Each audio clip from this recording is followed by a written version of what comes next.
everybody. I hope you guys are all having a great day. So,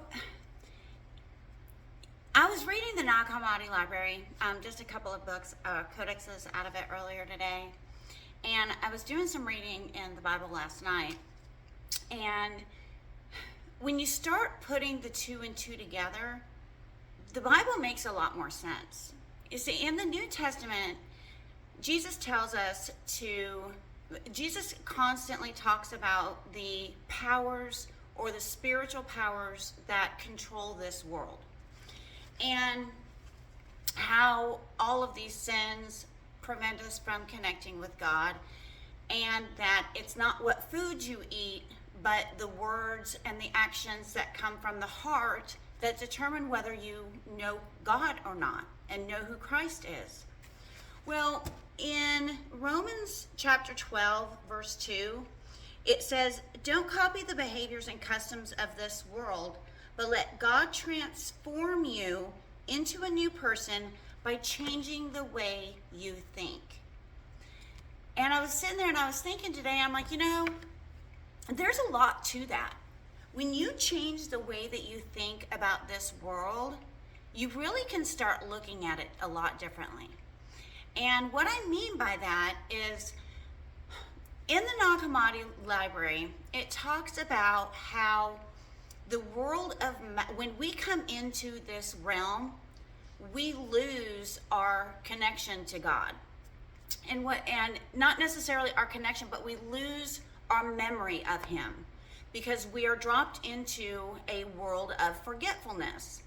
So when we can start thinking about changing the way we think about this realm and start realizing that those evil forces are the forces that are in charge of this realm, it really starts putting two and two together. The vision, the ability to see that what we perceive is very limited in regards to the whole scale of sight.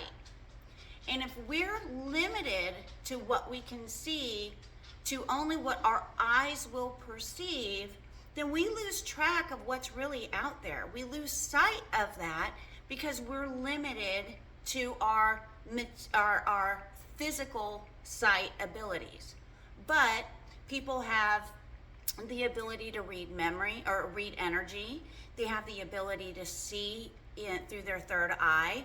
They have the ability to know things. All of these psychic abilities that the Bible talks about as being spiritual gifts.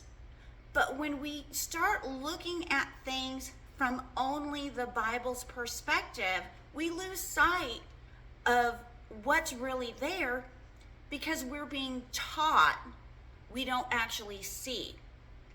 Did you know that Jesus had sisters?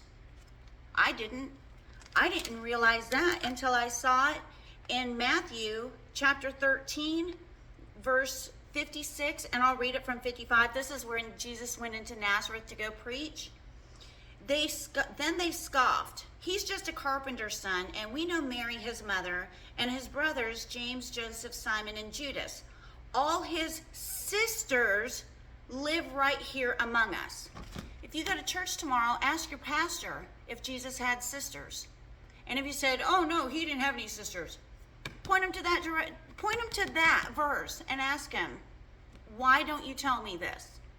Because what Jesus is telling us to do is not to believe in just what we see. And unfortunately, that's what a lot of us do. I did for a portion of my life.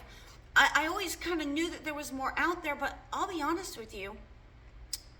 I've always thought differently, but I thought differently than everybody around me. And I went to church with people who did not think the way I did. They thought that what was in front of them is all there is. Now, if emotions are energy in motion, then aren't actions just acts in motion? And what is an act? It's a play.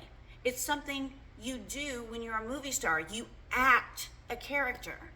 Where they're wanting us to act as if we're Christians, but not change the way that we think. not change the way that we feel, not change in what we know. The Christian Bible is the only Bible that does, well, Western religion is the only religion that does not believe that we are spiritually connected to God. But if you go back and you look at the Nag Hammadi library, you'll see that there is a connection between us and God. It's just cut off between us and a veil.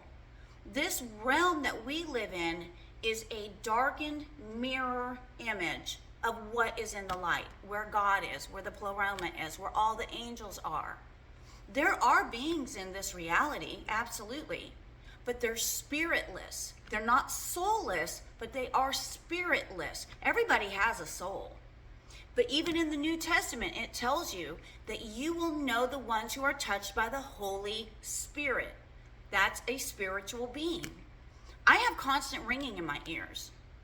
I know that it's tinnitus, so to speak, but I've also heard that it's a direct connection to other realms. I've had tinnitus my entire life. Again, when I was little, I used to think that I could control the wind. And I'm not kidding. I am not kidding. When I told the wind to blow, it would blow. And when I told it to stop, it would stop. The things in this reality are not all that there is. And that's what Jesus was trying to preach. Jesus was telling us not to get controlled by the things of this world. You can be in the world, but not of the world. Don't get sucked into greed. Don't get sucked into envy. Don't get sucked into jealousy. Don't get sucked into anger. Why? Because those are the powers that control this realm. Jesus talked all kinds of, all of his preachings were about the powers, not people, not organizations, but the powers outside of us that control how we think, how we talk, how we act, and what we do to one another. So when you go to church tomorrow, ask your pastor if Jesus had sisters. And if he said, no, I don't think he did, bring him to that verse and find out what he says. Because if he doesn't know that, then why are you listening to his advice? Not that he's a bad person, by no means, but it should make you wonder what else they're not telling you.